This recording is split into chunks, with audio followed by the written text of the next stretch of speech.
নমস্কার বন্ধুরা, আশা করি আপনারা সবাই ভালো আছেন। আমিও ভালো আছি। তো আজকের এই ভিডিওটা হচ্ছে ফেব্রুয়ারি মাসের ভিডিও। তখন ঠান্ডা ছিল। ফেব্রুয়ারি মাসের ১ম দিকে। ভালোই ঠান্ডা ছিল। তো মেয়েটাকে আমি পৌঁছাতে গেছিলাম। ওর বাবার শরীরটা খুব খারাপ ছিল। ওর সর্দি কাশির মতো হয়েছিল। কমছিল না কিছুতেই। তো সকাল, সকাল আমি উঠে ৭ টার মধ্যে মেয়েটাকে স্কুলে ঢুকিয়ে দিয়ে এই পেছন দিকে একটা পার্ক মতো আছে স্কুলের। তো ওখানে সমস্ত পেরেন্টসরা যারা পৌঁছাতে চায় তারা ওখানে গিয়ে বসে, টাইম পাস করে। তারপরে আবার আসার সময় মেয়েটাকে নিয়ে চলে আসে। তো ১.৫-২ ঘন্টা মতো ক্লাস হচ্ছিল তখন। শীতকালে অতটা খারাপ লাগে না, ভালোই লাগে রোদে বসে থাকতে। তো এইজন্য বসে থেকে চলে এলাম। তারপর দুপুরবেলায় রান্না-টান্না করে খেয়ে দিয়েছি। কারণ আসার পরে এত তাড়াহুড়ো পেয়ে গেছিল আর কিছু শ্যুট করিনি। তারপর এই দুপুরবেলায় শুয়েছি। তো মেয়েটা আ এখনো পর্যন্ত বিছানায় মানে টয়লেট করে ফেলে। তো সেটাই আমি ওকে বকছিলাম। তারপর একদম চলে গেলাম এই বিকালবেলার ভিডিওতে। বিকালে ওর বাবা বলল ঝটপট মোগলাই খাবে। আর মেয়েটা তো এসব খায় না, আলু ভাজা রুটি ওর চাই। ওইজন্য ওর জন্য আলু ভাজা রুটি আর রাতের জন্য এই ঝটপট মোগলাই করলাম। ওটাই ভাজছিলাম আরকি। আর মেয়েটার তখন একটা চাদর গায়ে দিয়ে পাশে এসে দাঁড়ালো। ওর যা কাজ আরকি বকবক করা কাজ। অ্যা এই যে বুড়ো মানুষের মতো আমাকে দেখে আজকাল চাদর গায়ে দেবে। আর মাথায় ওটা চুল বানিয়েছে আর একটা শাড়ি পরেছে। মানে দিদা সেজেছে আরকি, দিদার মতো সেজেছে। তো এরকম এসে কায়দা মারছিল আর আমার সাথে বকবক করছিল। তো এই আরকি ওই বানাচ্ছিলাম রাতে। তখন 8:30 মতো বাজে আরকি।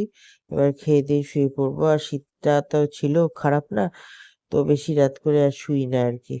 10টার মধ্যে খাওয়া-দাওয়া করে শুয়ে পড়ারই চেষ্টা করি। তো এই আরকি করছি। তো এই যে ভিডিওটা দেখছেন, এটা আগের দিনের রাতের ভিডিও। তার পরের দিনের ভিডিওটাও আমি এর সঙ্গেই জুড়ে দিয়েছি। কারণ এটা আমি শেষ করতে ভুলে গেছিলাম। তো মোটামুটি ওর বাবা ২-৩ টে মতো খায় আর আমিও ২ টো মতো খাই। আর মেয়েটা ২ টো রুটি খায়। তো এই ভিডিওর শেষের দিকে দেখবেন পরের দিনেরও কিছুটা ভিডিও আমি এড করেছি। তো তো তারপর ভাবছি মেয়েটার পরীক্ষা হয়ে গেলে মার্চ মাসে কোথায় যাই ভাবছি। তো কোথাও যদি না যাওয়া হয় তাহলে আসানসোলেই চলে যাব। সেটাই ভাবছিলাম। আলোচনা করছিলাম।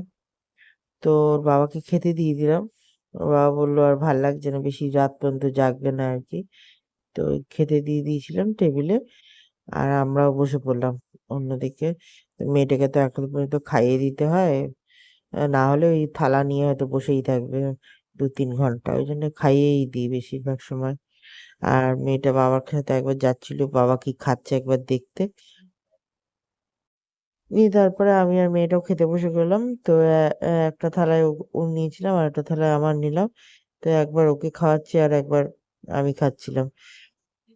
আর একটু সস দিয়েছিলাম ওকে। সসে ডুবিয়ে আলু ভাজা খাচ্ছিল। আবার পরের দিন মেয়েটাকে নিয়ে স্কুলে যাচ্ছিলাম। আর আর বেশিদিন স্কুল হবে না। এটাই বোধহয় অ্যা শেষের দিন, মানে শেষের দিন যে স্কুল হবে তার একদিন আগেকার ভিডিও। তো হেঁটে যাচ্ছিলাম। আমাদের বাড়ি থেকে কিছুটা হেঁটে যাই। তারপর মার্কেট থেকে একটা অ্যা রিক্সা বা টোটো যা পাই আরকি নিয়ে নিই ডাইরেক্ট। তো ঠান্ডা ছিল। তো মেয়েটা আমার পাশে বসেছিল। ঠান্ডা থাকলে আবার একটা মাফলারও জড়িয়ে দিই। তো ঠান্ডাটা একটু কম ছিল বলে আর একটা টুপিতে হয়ে গেছে। আর আমার পাশে বসলে তো উনি বকর করতেই থাকবেন। তো এই রিক্শাওয়ালা যাচ্ছিল আরকি। তো এই হচ্ছে আমাদের রাস্তা, আশেপাশে ফলের দোকান-টোকান, বিল্ডিং-টিল্ডিং আছে। এই যে আলু ফুলকপির তরকারি করছি। আর এখানে এই যে ভাত হচ্ছে, আলু ফুলকপির তরকারি, মটরশুঁটি দিয়ে করবো, একেবারে রাতেরও হয়ে যাবে।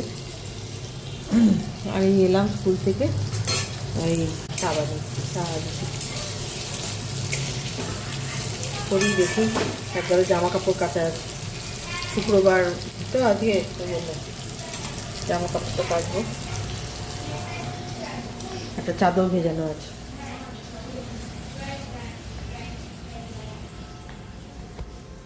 তারপরে সেই দুপুরবেলার পরে আর ভিডিও করা হয়নি, কারণ অনেক রান্নার চাপ ছিল, কাজও ছিল। তো এই পালং পনিরটা দুপুরবেলাতেই বানিয়ে রেখেছিলাম, সকালে যখন খাবারগুলো করছিলাম। তো এই রাতে গরম করে নিচ্ছি। আর এই পরোটা করেছিলাম, পালং পনিরের তরকারি আর পরোটা আহ বানাচ্ছিলাম। আর মেয়েটার জন্য বোধহয় রুটি করেছিলাম, কারণ ও পরোটা তো খায় না, পরোটা দিই না ওকে, ও খেতেও চায় না, রুটিই দিই। পালং পনির ও খুব একটা পছন্দ করে না, কিন্তু কি করব, আর কিছু বানানো হয়নি। তো রুটি আর পালং পনির আরে একটু আমরা কি খাওয়াচ্ছিলাম, রেকর্ডিং করছো? আর আমিও খাচ্ছিলাম, আর বাবাকেও খেতে দিয়েছিলাম। তো আজ এখান পর্যন্তই আমি ভিডিওটা শেষ করছি। আশা করি আপনাদের যদি ভালো লাগে তো অতি অবশ্যই আমার লাইক কমেন্ট করবেন, আর সবাই ভালো থাকবেন। আর এখানে এই ভিডিওটা দেখছেন, এটা মা পাঠিয়েছিল আমাদের এই মানে বাড়ির আর কি বাগানের ফুল হয়েছে প্রচুর, তো সেই ভিডিওটা আমি এর সাথে অ্যাড করে দিলাম।